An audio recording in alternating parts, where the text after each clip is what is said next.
Trading చేయడం రాకపోయినా పర్వాలేదండి. కానీ రిస్క్ మేనేజ్మెంట్ కానీ మీకు తెలియకపోతే మీ క్యాపిటల్ 1,00,000 ఉన్నా 10,00,000 ఉన్నా ఖచ్చితంగా అది జీరో అయితే అయిపోతుంది. ఏంటి అసలు దానికి అసలు రీజన్ ఏంటి, రిస్క్ మేనేజ్మెంట్ అంటే ఏంటిదో మనం ఈ వీడియోలో క్లియర్గా తెలుసుకుందాం. ఈ వీడియోని మీరు 2x స్పీడ్లో కానీ 1.5x స్పీడ్లో అయితే పెట్టుకొని చూడండి. సో ఫస్ట్ రిస్క్ మేనేజ్మెంట్లో మనకి మెయిన్గా 3 పాయింట్స్ వస్తాయి. ఏంటివంటే ఆ 3 పాయింట్స్ ఫస్ట్ వచ్చేసి లాస్ కంట్రోల్ అవుతుంది అనమాట రిస్క్ మేనేజ్మెంట్ ఉండడం వల్ల. ఎలా అంటే మీరు ఒకవేళ మీ క్యాపిటల్ 1,00,000 కానీ లేదా ఒక 20,000 మీ క్యాపిటల్ అనుకుందాం. సింపుల్గా 20,000 క్యాపిటల్లో మీరు పర్ డే ఒక ట్రేడ్ కానీ పర్ డేకి కానీ మీరు 1,000 రూపాయలు మాత్రమే లాస్ ఇస్తాను అని మీరు ఫిక్స్ అయితే మీ రిస్క్ని మేనేజ్ చేసుకోవడం, మీరు ఒక 1,000 రూపాయల్లోనే నేను క్లోజ్ చేసుకుంటాను అని మీరు అనుకుంటే మీకేంటంటే సింపుల్గా ఆ 1,000 రూపాయలతోటి డే క్లోజ్ అయిపోతుంది. 20,000 కదా ఇప్పుడు మీ క్యాపిటల్. మీరు ఒక ట్రేడ్ లాస్ అయినా లేకపోతే ఆ డే క్లోజ్ చేశారనుకోండి, మీరు 19,000 తోటి అయితే డే క్లోజ్ చేస్తారనమాట. అలా కాకుండా మీరు పొరపాటున నేను ఇంకొక ట్రేడ్ తీసుకుంటాను రిస్క్ మేనేజ్మెంట్ లేకుండా ఆ ట్రేడ్ని కొంచెం హోల్డ్ చేయడం, లేకపోతే మీరు లాస్ని కంట్రోల్లో పెట్టుకోకుండా మీరు 2,000 లేకపోతే 3,000 ఎంతో కొంత ఎస్ఎల్ కానీ ఇచ్చారంటే మీ క్యాపిటల్ ఒకటేసారి 20,000 నుంచి 15,000కి రావడం, 13,000కి రావడం, 10,000కి రావడం, ఇట్లా హాఫ్ క్యాపిటల్ అయితే అయిపోతుంది అనమాట. ఇంకా మీకు కంట్రోల్ లేకపోతే అది జీరో కూడా అయిపోయే ఛాన్సెస్ చాలా ఉన్నాయి. ఇప్పుడు మైండ్ కంట్రోల్ ఎలా అవుతుంది ఇక్కడ? సో మీకు ఫస్ట్ రిస్క్ మేనేజ్మెంట్లో వచ్చేసరికి లాస్ కంట్రోల్ ఎలా అవుతుంది? మీరు 1,000 రూపాయలు లాస్ అని ఎప్పుడైతే ఫిక్స్ అవుతారో మీరు మైండ్ని కూడా కంట్రోల్లో పెట్టుకుంటారు. ఓకే, మీరు ముందుగానే ఫిక్స్ అవుతారు, ఈ ట్రేడ్కి నేను ఒక 1,000 రూపాయలు ఇస్తాను అని మీరు ఫిక్స్ అయిపోయి ఉంటారు అనమాట. ఆల్రెడీ మీరు ఫిక్స్ అయ్యారు కాబట్టి మీకు పోతే 1,000 రూపాయలు అని మెంటల్గా మీరు ఫిక్స్ అయి ఉంటారు కాబట్టి మీ మైండ్ కంట్రోల్లో ఉంటుంది. ఓకే, ఈరోజు నేను ఎట్లా 1,000 రూపాయలు ఇద్దాం అనుకున్నాను, సో ఇప్పుడు నేను అంతగా టెన్షన్ పడాల్సిన అవసరం లేదు అని మీరు ఆల్రెడీ ఫిక్స్ అయిపోయి ఉంటారు అనమాట. సో ఇప్పుడు థర్డ్ పాయింట్ వచ్చేసి మనకి ఏం జరుగుతుందంటే ఇక్కడ క్లియర్గా క్యాపిటల్ ప్రొటెక్షన్ అంటే ఏంటిది? మీరు 20,000లో ఎప్పుడైతే 1,000 రూపాయలు ఒక లాస్ లిమిట్ పెట్టుకున్నారో, రిస్క్ మేనేజ్మెంట్ చేసేసారనమాట, 1,000 రూపాయలు నేను ఇస్తాను అని మీరు ఎప్పుడైతే ఫిక్స్ అయ్యారో మీకు వెంటనే ఆ రోజుకి 19,000 అనమాట. నెక్స్ట్ డే పోతే 18,000, ఆ నెక్స్ట్ డే పోతే 17,000. ఇక్కడ మీ క్యాపిటల్ కూడా ఈజీగా ప్రొటెక్ట్ అవుతుంది. సింపుల్గా చెప్పాలనుకుంటే మీకు రిస్క్ మేనేజ్మెంట్ చేయడం వల్ల ఒకటి లాస్ని కంట్రోల్లో పెట్టుకుంటారు పర్ డే ఇంత అని. ఆ తర్వాత మైండ్ కంట్రోల్లోకి వస్తుంది. సింపుల్గా మైండ్ కంట్రోల్లోకి వస్తే ఏమవుతుంది? ఓకే, ఈరోజు 1,000 రూపాయలు లాస్ వచ్చింది, ఈరోజు నా రిస్క్ అయిపోయింది అని మీరు అక్కడితో ఆగిపోతారు. ఆ తర్వాత క్యాపిటల్ కూడా ప్రొటెక్ట్ అయిపోతుంది. నేను ఈరోజు లాస్ అయ్యాను, మహా అంటే 20,000 నుంచి 19,000కి వచ్చాను. అలా కాకుండా మీరు అవుట్ ఆఫ్ ద మైండ్లోకి వెళ్ళిపోయి కంట్రోల్ నుంచి అసలు మొత్తం ఇట్లా పిచ్చోల్లాగా అయిపోయి ఎలా అంటే అలా ట్రేడ్ చేయడం వల్ల ఏం జరుగుతుంది?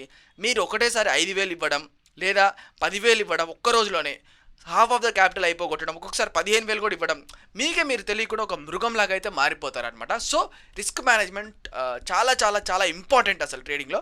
మీకు ట్రేడింగ్ రాకపోయినా అసలు స్కిల్ లేకపోయినా ఏం పర్లేదండి, కానీ మీరు రోజుకి ఎంత లాస్ ఇవ్వాలి అనేది మీకు కానీ లేకపోతే, రిస్క్ అనేది మేనేజ్ చేయడం మీకు రాకపోతే, మీరు ట్రేడింగ్లో ఎంత పెద్ద స్ట్రాటజీని తీసుకొచ్చినా మీరు శూన్యంతో సమానం. రూపాయి బిళ్ళతోటి కూడా మీరు ఏం చేయలేరు, శూన్యం అనమాట, ఇంకా మీకు ఏమీ రాదు.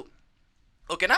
సో ఇప్పుడు ఎందుకు 100లో 99 మంది ఎందుకు, మ్యాక్సిమం 100లో 90 మంది ఎందుకు లూజ్ అవుతున్నారు మార్కెట్లో, దీని గురించి తెలుసుకుందాం. ఇది తెలుసుకుంటే ఏంటంటే సైకాలజికల్గా మీకు ఇన్ఫర్మేషన్ అంత ఈజీగా చెప్పరు, కోర్సెస్లో తప్పితే ఎక్కడ ఫ్రీగా అంత యూట్యూబ్లో చెప్పరు. సో మీకు 100లో 90 మంది ఎందుకు చేస్తున్నారు ఈ మిస్టేక్స్, వాళ్ళకి తెలుసు అనమాట, అన్నీ తెలుసు, కానీ ఎందుకు ఆ టైంకి వచ్చేసరికి వాళ్ళు అలా బిహేవ్ చేస్తారంటే మెయిన్గా ర్యాండమ్ పొజిషన్ సైజింగ్ అనమాట. ఒక్కొక్కసారి ఏం చేస్తారు, ఈరోజు 1 లాట్తో ట్రేడ్ చేసి 30 పాయింట్లు టార్గెట్ కొడతారు, రేపు 1 లాట్తో ట్రేడ్ చేసి 30 పాయింట్లు టార్గెట్ కొడతారు. అరే నేను రోజు 30 పాయింట్లు టార్గెట్ కొడుతున్నా, ఈరోజు నుంచి నేనేదో చూపిస్తాను, నాకు కాన్ఫిడెన్స్ ఉంది అని చెప్పి 5 లాట్లు నెక్స్ట్ డే ఒక 2 డేస్ కొట్టిన తర్వాత నెక్స్ట్ ఓవర్ కాన్ఫిడెన్స్లోకి వెళ్ళిపోయి 5 లాట్లు చేసేసి 30 పాయింట్ల ప్లేస్లో కనీసం 15 పాయింట్లు ఎస్ఎల్ ఇచ్చిన, 30 పాయింట్ టార్గెట్ కొడతా అని చెప్పి మీకు కాన్ఫిడెన్స్ ఉన్నప్పుడు 15 పాయింట్లు ఎస్ఎల్ ఇస్తా అని కూడా కాన్ఫిడెన్స్ ఉంటుంది అనమాట. పొర్రపాటున మీకు ఎస్ఎల్ కొట్టింది అనుకోండి, మీకు 15 పాయింట్లు ఎస్ఎల్ ఇచ్చినా కానీ మీకు 2 రోజులు 3 రోజులు కష్టపడి తెచ్చుకున్న ప్రాఫిట్ ఒక్కసారిగా ఎగిరిపోతుంది అనమాట. జీరో కాదు కదా, ఎక్స్ట్రా ఇంకొక 15-30 పాయింట్లు మీరు ఎక్స్ట్రా వేయాల్సి వస్తుంది. సో మీకు ర్యాండమ్ పొజిషన్ సైజింగ్ పెట్టుకోవద్దు. ఎప్పుడు కన్సిస్టెన్స్గా 1 లాట్ ఒక 1 మంత్ అట్లా చేయాలి. ఆ తర్వాత 2 లాట్స్ ఇట్లనే చేయాలి. ఇలా చేస్తే మీకేంటంటే ఆ లాస్ కెపాసిటీ అనేది ఎంత తీసుకుంటున్నారో ప్రాఫిట్ కూడా అంతే తీసుకుంటారు. ప్రాఫిట్ ఎంత తీసుకుంటే లాస్ కూడా అంతే తీసుకుంటారు అనమాట. సో మీకు 2 లాట్లతో చేసినప్పుడు ఎంత పోతుందో వచ్చేది కూడా అంతే వస్తుంది అనమాట. మీరు 2 లాట్లతోటి 30 పాయింట్లు తీసుకొని 5 లాట్లతోటి 20 పాయింట్లు 10 పాయింట్లు ఎస్ఎల్ ఇచ్చినా మీకు ఎక్స్ట్రా పోతుంది. సో మీరేం చేస్తారంటే ఎవ్రీ డే ఒకటే లాట్ తోటి చేయండి 1 మంత్, ఆ తర్వాత 2 లాట్స్, ఆ తర్వాత 3 లాట్స్, అట్లా ఎవ్రీ మంత్ ఇంక్రీజ్ చేసుకుంటూ వెళ్ళండి కావాలంటే. కానీ ఏదైనా ఒకటే పొజిషన్ తోటి చేయాలన్నమాట. ఒక టైమ్ ఆఫ్ పీరియడ్ వరకు మీరు ఒకటే పొజిషన్ చేస్తే మీకు ఈజీగా ఉంటుంది అనమాట. సో ఇప్పుడు next point, no proper stop loss. Proper stop loss కానీ లేకపోవడం వల్ల చాలా చాలా చాలా సఫర్ అవుతారు. ఇప్పుడు నిఫ్టీకి 10 పాయింట్ స్టాప్ లాస్ అనేది చాలా తక్కువ అండి. అది ఈజీగా ఎస్ఎల్ కొడుతుంది. మీరు గమనించండి, 10 పాయింట్లు సరదాగా ఎస్ఎల్ కొట్టేస్తుంది. మినిమం 20 పాయింట్ల నుంచి 15 పాయింట్లు ఎస్ఎల్ పెడితేనే మీకు ఎస్ఎల్ కొట్టే ఛాన్సెస్ ఒక 60% నుంచి 70% తగ్గుతుంది అనమాట. మీరు కానీ 10 పాయింట్లు పెడితే మ్యాక్సిమం 80% ఎస్ఎల్ కొట్టేస్తుంది. నేను 15 పాయింట్స్ ఎస్ఎల్ పెడితే నాకు అరౌండ్ ఒక 60% బతికిపోయే ఛాన్స్ ఉందన్నమాట. 10 అవుట్ ఆఫ్ 6 ట్రేడ్స్ నాకు ఎస్ఎల్ కొట్టకుండా వెళ్తున్నాయి. అంటే ఒక్కొక్కసారి 14 పాయింట్స్ కూడా వెళ్ళిన రోజులు కూడా ఉన్నాయి. 11 పాయింట్స్కి 10 పాయింట్స్కి ఇలా వెళ్తాయి అనమాట. సో మీరు ట్రేడ్ తీసుకుంటే ముందు ఎన్ని పాయింట్స్ ఎస్ఎల్ ఇవ్వాలనుకుంటున్నా చూసుకోండి. కనీసం 10 పాయింట్ల కంటే ఒక 15 పాయింట్లు పెట్టుకోవడం బెస్ట్ అని నేనైతే ప్రిఫర్ చేస్తున్నాను. 20 పాయింట్లు అయితే మీ ట్రేడింగ్ యొక్క ఆ స్ట్రాటజీకి తగ్గట్టు పెట్టుకోవాలి. మ్యాక్సిమం 15 పాయింట్లు అయితే పెట్టుకోండి. ఒక్క ట్రేడ్కి 15 పాయింట్లు ఎస్ఎల్ పెట్టుకుంటే దానికి తగ్గట్టు ప్రాఫిట్ కూడా 15కి పెట్టుకోండి. మీరు సింపుల్గా షాప్కి వెళ్ళి ఒక అర గుడ్లు కావాలని చెప్పి దానికి ఎంత ₹6 అనుకోండి, ₹36 కట్టేసి తీసుకునేటప్పుడు 5 గుడ్లు తీసుకోరు కదా. ₹36 కట్టినప్పుడు 36కి 6 గుడ్లు ఖచ్చితంగా కావాలి. అలాగే మీరు ఎంత కడుతున్నారు, ఇక్కడ ₹15 ఎస్ఎల్ కడుతున్నారు అంటే ₹15 ప్రాఫిట్ ఖచ్చితంగా తీసుకోవాలి. మీరు ఇక్కడ ఎంత కడుతున్నారో అక్కడ అంత తీసుకోవాలి. షాప్లో నువ్వు ₹10కి ఏదైనా ఒక చాక్లెట్ కొనేటప్పుడు ₹10కి ₹10 ఎక్స్పెక్ట్ చేసేది తీసుకుంటున్నావు. ఏదైనా వస్తువు ₹10 వస్తువు తీసుకుంటున్నావు కదా, తక్కువ రూపాయలు ఎక్కువ రూపాయలు డబ్బులు ఇచ్చి తక్కువ వస్తువు ఏం తీసుకో కదా. అలాగే ఇక్కడ కూడా ₹15 ఎస్ఎల్ పెడితే ₹15 టార్గెట్ ఖచ్చితంగా తీసుకోవాల్సిందే. ఓకేనా. ఇప్పుడు నెక్స్ట్ పాయింట్ వచ్చేసి ప్రాపర్ రిస్క్ రివార్డ్ అస్సలు లేదు. ప్రాపర్ రిస్క్ రివార్డ్ పెట్టుకుంటే కానీ మీరు సర్వైవ్ అవ్వలేరు మార్కెట్లో. ప్రాపర్ రిస్క్ రివార్డ్ అంటే ఏంటిది, మీరు ₹10 కానీ ₹15 కానీ ఎస్ఎల్ పెడితే మీరు ఎంత ఎక్స్పెక్ట్ చేస్తున్నారు టార్గెట్? 1:1 ఎక్స్పెక్ట్ చేస్తున్నారా, 1:2 ఎక్స్పెక్ట్ చేస్తున్నారా ఒక ట్రేడ్కి? ఆ రోజు మార్కెట్ కండిషన్ ఎలా ఉంది, సైడ్ వేస్ ఉందా, బుల్లిష్ ఉందా, బేరిష్ ఉందా, ట్రెండింగ్గా ఉందా, అసలు ఎట్లా ఉంది, వాలటైల్గా ఉందా, దానికి తగ్గట్టు ఒక రిస్క్ రివార్డ్ పెట్టుకోవాలన్నమాట. ఈరోజు మార్కెట్ చూడడానికి కొంచెం సైడ్ వేస్గా ఉంది, సరే నేను 15 పాయింట్స్ ఎస్ఎల్ పెట్టుకుంటా కాబట్టి 15 పాయింట్స్ టార్గెట్ ఎక్స్పెక్ట్ చేస్తున్నా, 1:1 రిస్క్ రివార్డ్. లేదు ఈరోజు కొంచెం ట్రెండింగ్గా ఉంది కాబట్టి నేను 1:2 ఎక్స్పెక్ట్ చేస్తున్నా. లేదు నేను ఒక డిసిప్లిన్ ట్రేడర్ లాగా ఎప్పుడు చూసినా ఎప్పుడు 1:2కే ట్రై చేస్తాను, లేదా 1:3కి ట్రై చేస్తాను, లేదా 1:1కి ట్రై చేస్తాను, ఇలా ఫిక్స్ అయి ఉంటారు అనమాట. ఇలా రిస్క్ రివార్డ్ అనేది ప్రాపర్గా ఉండాలి మీకు. మ్యాక్సిమం 1:2 అయితే చాలా చాలా బెస్ట్ అండి. మీరు ఒకవేళ బిగినర్స్ అయితే 1:1 ప్రాక్టీస్ చేయండి. ఎందుకంటే మీకు నాలెడ్జ్ చాలా పెరుగుతుంది అనమాట. 1:1లో మీకు 50% విన్ రేట్ ఉంటే కాస్ట్ ఉంటారనమాట. సో మీకు కొంచెం విన్ రేట్ ఎక్కువ ఉండాలి. కనీసం 60% 70% ఉంటేనే ప్రాఫిట్లో ఉంటారు. మీరు 50% ఉంటే కాస్ట్ ఉంటారనమాట. సో 1:2 అనేది ఏంటంటే ప్రాఫిట్లోకి ఉంటారు, ఈజీగా ప్రాఫిట్లో ఉంటారు. కనీసం 10 అవుట్ ఆఫ్ 4 ట్రేడ్స్ గెలిచినా మీరు ప్రాఫిట్లోనే ఉంటారనమాట. సో మీరేం చేస్తారు, మ్యాక్సిమం 1:1 కానీ 1:2 కానీ ఫాలో అవ్వండి. అంటే ₹10 పెడితే ₹20 టార్గెట్ ఎక్స్పెక్ట్ చేయాలి, ₹15 పెడితే ₹30 టార్గెట్ ఎక్స్పెక్ట్ చేయాలి. ఇలా మీరు రిస్క్ రివార్డ్ ఖచ్చితంగా ఫాలో అవ్వాలి. ఓకేనా. నెక్స్ట్ పాయింట్ వచ్చేసి అసలు కామన్ మిస్టేక్స్ ఏం చేస్తున్నాం మనం. ఈ కామన్ మిస్టేక్స్ వల్ల మనం ట్రేడింగ్లో ఎందుకు ప్రాఫిటబుల్గా ఉండలేకపోతున్నాం, వీటిని ఎలా అవాయిడ్ చేయాలో చూద్దాం. సింపుల్గా ఓవర్ ట్రేడింగ్ అండి. ఓవర్ ట్రేడింగ్ అనేది ఇప్పుడు కూడా నేను సఫర్ అవుతున్నదే. నేను రోజుకి 2 ట్రేడ్లు మాత్రమే అని చెప్తాను, కానీ అప్పుడప్పుడు 3 కానీ 4 కానీ చేయాల్సిన సిచ్యువేషన్ వస్తుంది. ఎందుకంటే నా మైండ్ నా కంట్రోల్ ఉండలేకపోతుంది. ఎందుకు, దాన్ని జయించడానికి నేను ఒక సొల్యూషన్ ఫైండ్ అవుట్ చేశానండి. మీకు ట్రేడింగ్ చేసేటప్పుడు ఎవరైనా ఇష్టమైన వాళ్ళు ఉంటారు కదా, వాళ్ళ దగ్గరికి వెళ్ళి చెప్పండి, నేను ఇట్లా ఓవర్ ట్రేడింగ్ చేయను, లేకపోతే నేను ఒక రూల్ పెట్టుకుంటున్నాను, మీకు ఇట్లా మాటిస్తున్నాను అని చెప్పండి. సో అప్పుడు ఏంటంటే మీపై మీరు ఎప్పుడు కంట్రోల్లో ఉంచుకోలేరు. మీకు సింపుల్గా చెప్పాలంటే మీరు జాబ్ చేసేటప్పుడు ఒక బాస్ చెప్పింది, లేకపోతే మేనేజర్ చెప్పింది, మీ టీఎల్ చెప్పింది వినాల్సిందే. వింటే ఏంటంటే మీకు ఒక కంట్రోల్ ఉంటుంది. అమ్మో నేను ఏదైనా మిస్టేక్ చేస్తే మళ్ళీ అతను ఏదో ఒకటి అంటాడు, లేకపోతే మీరే మేనేజర్ అనుకోండి, మీ క్లయింట్ మీరు మిస్టేక్ చేశారనుకోండి, మీ క్లయింట్ ఏదో ఒకటి అంటాడు. సో మీకంటూ ఒక కంట్రోల్ ఉండాలి. సో ఇక్కడ మీరు ఎవరో ఒకరికి కంట్రోల్ ఇవ్వండి. నేను రోజుకి 2 ట్రేడ్సే చేస్తాను అని ఎవరికైనా ఒకరికి కంట్రోల్ ఇస్తే అట్లీస్ట్ మీరు వాళ్ళకి చెప్పిన మాట గుర్తు తెచ్చుకోనన్నా మీరు ఓవర్ ట్రేడింగ్ అవాయిడ్ చేస్తారు. మీరు ఓవర్ ట్రేడింగ్ తగ్గించుకుంటేనే మీ క్యాపిటల్ సేవ్ అవుతుంది. మీకు బొక్క పడితే నాకు బొక్క పడినట్టే. నేను ఎంత జాగ్రత్తగా ట్రై చేసినా కానీ ఒక్కొక్కసారి 4 ట్రేడ్స్ కొట్టే రోజులు వస్తున్నాయి. కానీ ఇప్పుడు నేను మొత్తం ఓవర్గా అసలు కంప్లీట్గా మారిపోయాను. 2 ట్రేడ్సే చేస్తున్నాను. మీరు కూడా మారిపోవాలని చెప్పి నేను చాలా చాలా కోరుకుంటున్నాను. 2 ట్రేడ్స్ మాత్రమే చెయ్యాలని చెప్పి ఆశిస్తున్నాను. సో ఓవర్ ట్రేడింగ్ ఎలా గెలవాలి, ఎవరికైనా మీ కంట్రోల్ ఇవ్వాలి. అంటే వాళ్ళకి చూపించాల్సిన అవసరం లేదు, కానీ వాళ్ళకి ఒక మాట ఇచ్చినట్టు అనమాట. మీకు నేను ప్రామిస్ చేస్తున్నాను రోజుకి 2 ట్రేడ్సే చేస్తాను, అట్లా మీకు ఇష్టమైన వాళ్ళకి చెప్తే మీకు ఏంటంటే కనీసం ఒక బాధ్యత అనేది ఒకటి క్రియేట్ అవుతుంది. అప్పుడు మీకు ఏంటంటే ఆటోమేటిక్గా ఓవర్ ట్రేడింగ్ అనేది మీరు అవాయిడ్ చేస్తారనమాట. సో ఓకేనా.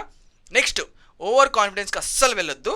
ఒకవేళ మీకు ప్రాఫిట్ కొట్టింది అనుకోండి 20 పాయింట్లు 30 పాయింట్లు, నేనే రాజు నేనే మంత్రి అన్న లెవెల్లో బిల్డప్లు కొట్టడం, నేనే ట్రేడర్ని, నన్ను మించినోడు ఎవ్వడు లేడు, నేను కొడితేనే టార్గెట్, ఇట్లా బిల్డప్లు వద్దు. సైలెంట్గా మార్కెట్కి సరెండర్ అయ్యి ఓకే నా లెవెల్ పైన నేను పర్ఫెక్ట్గా ఎంట్రీ తీసుకున్నాను, అందుకు నాకు ప్రాఫిట్ వచ్చింది అని చెప్పి మీరు యాక్సెప్ట్ చేయాలి. పొరపాటు కూడా ఓవర్ కాన్ఫిడెన్స్కి అస్సలు వెళ్ళొద్దు. ఎందుకంటే నువ్వు ఓవర్ కాన్ఫిడెన్స్కి పోయి బిల్డప్లు కొడితే నీ మైండ్ అవుట్ ఆఫ్ కంట్రోల్లోకి పోయి నెక్స్ట్ రిస్క్ చేసేస్తావు. రిస్క్ చేయడం వల్ల నీకు మార్కెట్ ఏం చేస్తుంది, ఎక్కడో పర్ఫెక్ట్ లెవెల్లో రిస్క్ చేయకుండా ఏదో పిచ్ లెవెల్లో రిస్క్ చేసి ఎస్ఎల్ కానీ కొట్టించుకున్నావు అంటే నీకు మార్కెట్ నీ అర్హత ఏంటో చూపిస్తుంది అనమాట. నువ్వు దేనికి పనికిరని ఎదవ్వి అని నిన్ను మార్కెట్ ప్రూవ్ చేస్తుంది. సో ఓవర్ కాన్ఫిడెన్స్కి వెళ్ళొద్దు. మీకు ప్రాఫిట్ వచ్చినా లాస్ వచ్చినా ఒక్కటే న్యూట్రల్ లెవెల్లో ఉండాలి మార్కెట్లో సర్వైవ్ అవ్వాలంటే. నెక్స్ట్, ఎమోషనల్గా అస్సలు డెసిషన్ తీసుకోవద్దు. ఇవి చాలా చాలా చాలా చాలా రెగ్యులర్గా రోజు కనిపిస్తాయి అనమాట. ఇప్పుడు పొరపాటున ఈ లెవెల్లో మనం ఎంట్రీ తీసుకున్నాం, వెంటనే ఎస్ఎల్ కొట్టింది, ఆగిపోవాలి అక్కడనే. ఆగిపోకుండా లేదు మన ఎమోషనల్ మైండ్ని తీసుకొచ్చి ఈ ట్రేడ్కి కనెక్ట్ చేసి లాజిక్ మైండ్కి ఎమోషనల్ మైండ్కి డిఫరెన్స్ తెలియకుండా మనం దీంట్లో దిగామనుకోండి, 2 డిఫరెన్స్ ఉంటాయి అనమాట. లాజికల్ మైండ్, ఎమోషనల్ మైండ్కి ఎప్పుడైతే రంగంలోకి దిగుతుందో ఈ లాజికల్ మైండ్ అనేది పనిచేయదు. దానికి అసలు ఇంకా యాక్సెస్ ఉండదు. మన బ్రెయిన్లో అసలు 2 మైండ్స్లో ఆ మైండ్ ఇంకా చచ్చిపోయినట్టే. ఈ మైండ్ దిగింది అనుకోండి, మీరు ఇక్కడ విధ్వంసం సృష్టిస్తారు. ఇక్కడనే మీరు ఓవర్ ట్రేడ్ చేయడం, లేకపోతే మళ్ళీ వెళ్తుంది పైకి అని చెప్పి ఆశతోటి, లేకపోతే డబ్బులు పోయినాయి నేను ఎలా తీసుకోవాలి అని ఆ డిప్రెషన్లోకి వెళ్ళిపోయి యుద్ధం చేస్తారనమాట మార్కెట్ తోటి. సో మీరు మార్కెట్ తోటి ఎంత యుద్ధం చేసినా గెలవలేరు. ఎందుకంటే అక్కడ ఒక ట్రాప్ జరుగుతుంది. 200 దగ్గర ఒక సెల్ చేస్తాడు. ఆడు సెల్ చేశాడంటే నువ్వు 180 దగ్గర ఎన్నిసార్లు కొన్నా ఆ 200 దగ్గరికి వెళ్ళిన తర్వాత మళ్ళీ సెల్ చేస్తాడు.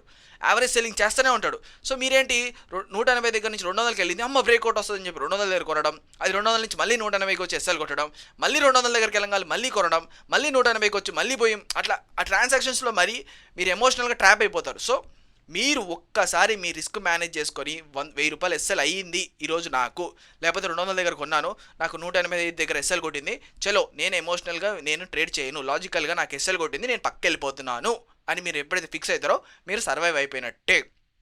లాస్ట్ పాయింట్ అండి, హోప్ ట్రేడింగ్ కానీ హోప్గా హోల్డింగ్ చేయడం అస్సలు వద్దు. హోప్ ట్రేడింగ్ అంటే ఏం లేదు, మీరు ఒక్కొక్కసారి మార్కెట్ని చూసినప్పుడు మీ సబ్కాన్షియస్ మైండ్ అనేది పనిచేస్తుంది అనమాట. ప్రతి ఒక్కరికి 6 సెన్స్ ఉంటుంది. అది ఎలా చెప్తుంది అంటే, ఇక్కడ ఒక గ్రీన్ క్యాండిల్ ఫార్మ్ అయ్యి ఇక్కడ ఒక గ్రీన్ క్యాండిల్ ఫార్మ్ అయ్యి సడన్గా రెడ్ క్యాండిల్ రాగానే ఆహా వీళ్ళిద్దరిని కొట్టేసింది, ఇక్కడ నుంచి కిందికి వెళ్తుంది అని చెప్పి చూస్తారనమాట. సో ఇక్కడ ఒక హోప్ క్రియేట్ అవుతుంది మీకు, ఓకే ఇక్కడ నుంచి నెక్స్ట్ క్యాండిల్ ఇలా వస్తుంది, నెక్స్ట్ ఇలా వస్తుంది అని చెప్పి ఊహించుకుంటారు అనమాట. మీరు ఒక హోప్లోకి వెళ్ళిపోతారు. అంటే ఇప్పుడు నేను ఇక్కడ ఎంట్రీ తీసుకుంటాను 100 రూపాయల దగ్గర, సో పుట్ సైడ్ కిందికి వెళ్తుంది కాబట్టి పుట్టు ప్రీమియం 100 రూపాయల నుంచి 150 పోతుంది అని మీరు ఎట్లా ఫీల్ అయిపోతారు. ఆ హోప్లోకి వెళ్ళిపోయి ఎంట్రీ తీసేసుకుంటారు. లాజికల్గా మీరు అక్కడ ప్రైస్ యాక్షన్ చూస్తే కానీ అక్కడ ఎస్ఎల్స్ కానీ లేకపోతే ఏదైనా లిక్విడిటీ కానీ ఏదో ఒక మన స్ట్రాటజీ రిలేటెడ్ పాయింట్స్ ఏమి ఉండవు. మీరు ఎమోషనల్గా హోప్లోకి వెళ్ళిపోయి అక్కడ ఇవి ప్రైస్ యాక్షన్ లేని క్యాండిల్ ఉన్నట్టుగా ఊహించుకుంటారు. మీకు కనిపించింది మాత్రమే చూడండి, ఓకేనా. మీకు క్యాండిల్స్ని చూడేసి నమ్మండి, అంతేగాని మీకు అక్కడ వస్తుంది ఇక ఇలా ఒక క్యాండిల్ వస్తుంది అని నమ్మొద్దు, ఊహించుకోవద్దు అనమాట. ఇవి రాలేదు ఇంకా, ఇవి జస్ట్ ఊహించుకుంటున్నాం మనం. ఈ హోప్ని మనం క్రియేట్ చేసుకోవద్దు.